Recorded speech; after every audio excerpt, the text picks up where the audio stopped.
Hello champs. इस session में हम ट्रिग्नोमेट्री के हाइट एंड डिस्टेंस में एक बहुत ही मजेदार क्वेश्चन सॉल्व करने जा रहे हैं। चैम्प्स, इस समय हम निकालेंगे एंगल थीटा। अभी तक हमने किसी भी क्वेश्चन में एंगल थीटा नहीं निकाला है। तो चैम्प्स, ये क्वेश्चन आपके सामने है, इसको अपनी नोटबुक में आप पहले नोट कर लीजिए, क्योंकि जब हम डायग्राम के ऊपर काम करेंगे तब आपके सामने ये क्वेश्चन होना चाहिए।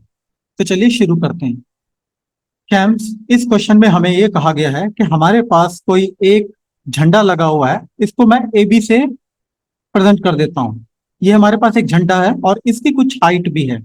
इसको एक्स से प्रेजेंट दिखाते हैं।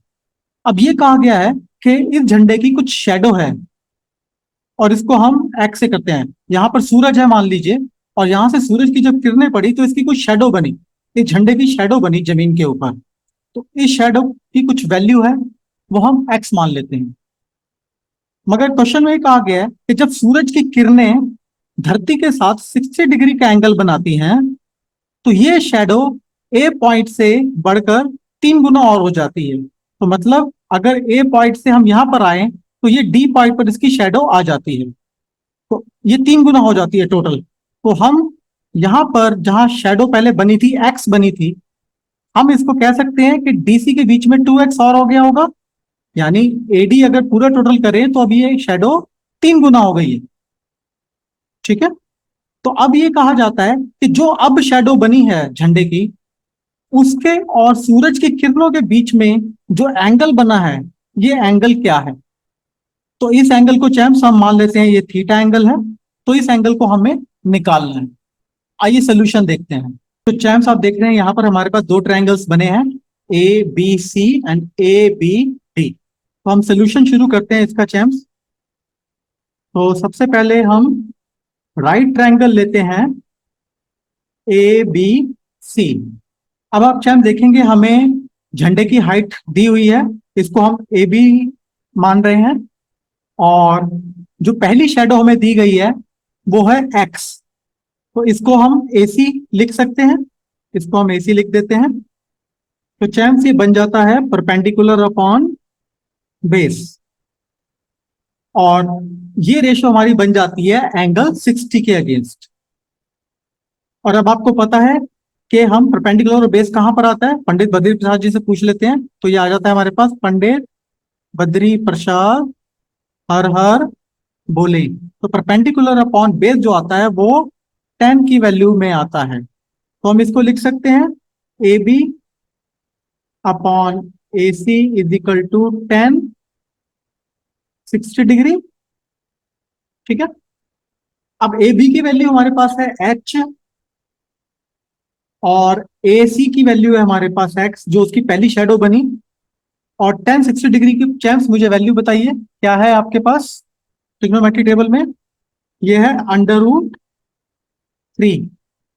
तो अब अगर हम एच को एक तरफ ले जाएं तो हमारे पास क्या आता है, H is equal to √3x। तो चैम्प्स ये हमारी फर्स्ट इक्वेशन बन जाती है। चैम्प्स अब हम अगला ट्रायंगल लेते हैं, ए बी डी। तो हमारे पास right triangle A B D में क्या है, हमारे पास ए बी अपनी पोजीशन पर ही है। और अब हमारे पास एडी आ गया है। एडी में हमारे पास क्या है, एडी। मगर इसके सामने अब हमारे पास एंगल थीटा है। अब हमें ये पता करना है कि हमारी ट्रिग्नोमेट्रिक रेशियो कौन से एंगल के सामने आती है। तो चैम्प्स हमारे पास ए बी तो एच की वैल्यू है ही है हमारे पास, और एडी हमारे पास है 2x प्लस एक्स। तो ये हो जाता है 3x। अब क्योंकि यहां पर हमारे पास परपेंडिकुलर अपॉन बेस है तो हमारे पास थीटा के आगे 10 ही वैल्यू लगेगी। तो ये 10 थीटा हो जाता है। तो चैम्प्स अब ये हमारी इक्वेशन बनी है, इक्वेशन नंबर 2। तो आइए इसको फर्दर सॉल्व करते हैं। चैम्प्स इससे पहले जरा एक लाइन ड्रॉ कर ले हम। नेक्स्ट स्टेप में हम इक्वेशन 1 को इक्वेशन 2 में सब्स्टिट्यूट करेंगे। तो लिखेंगे हम bye substituting equation 1 in 2 we will get, तो यहां पर हम इक्वेशन 1 में h is equal to under root 3x है, तो हम h को यहां पर रिप्लेस कर देंगे। तो अब हम लिख सकते हैं tan theta is equal to under root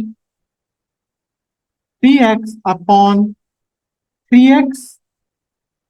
तो ये नई इक्वेशन हमारे सामने आ जाती है। तो आइए इस एक्सप्रेशन को हम सॉल्व कर लेते हैं।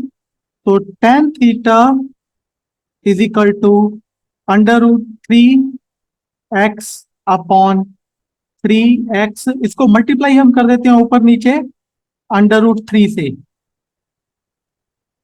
ठीक है जेम्स, तो इसको आइए फर्दर हम सॉल्व करते हैं। तो हमारे पास क्या आता है, tan theta is equal to, यहां पर x से x कैंसिल हो जाएगा, अंडर रूट 3 से अंडर रूट 3 की जब मल्टीप्लिकेशन होगा तो ये 3 आएगा ऊपर, और नीचे हमारे पास आएगा 3 अंडर रूट 3, क्योंकि 3 का जब हम मल्टीप्लाई अंडर रूट 3 से करेंगे तो ये हमारे सामने आ जाएगा। तो अब देखेंगे फर्दर, यहाँ पर 3 से 3 कैंसिल हो जाएगा, तो हमारे पास नई इक्वेशन क्या आई है, tan theta is equal to 1 upon under root 3।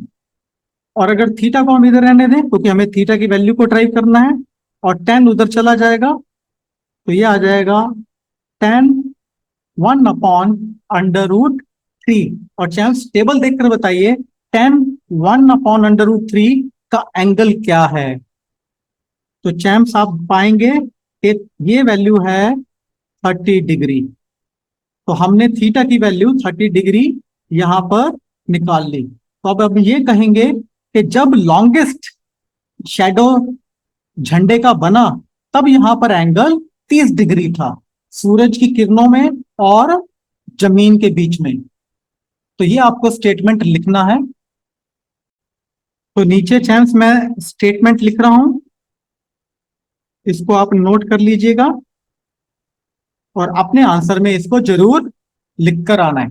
और इससे पहले जो मैंने आपको एक्सप्लेन किया था कंप्लीट, वो स्टेटमेंट भी आपको क्वेश्चन शुरू करने से पहले लिखना होता है, तो भूलिएगा नहीं। मैं आपको एक और इंपॉर्टेंट सब में मिलता हूं। Till then bye and take care.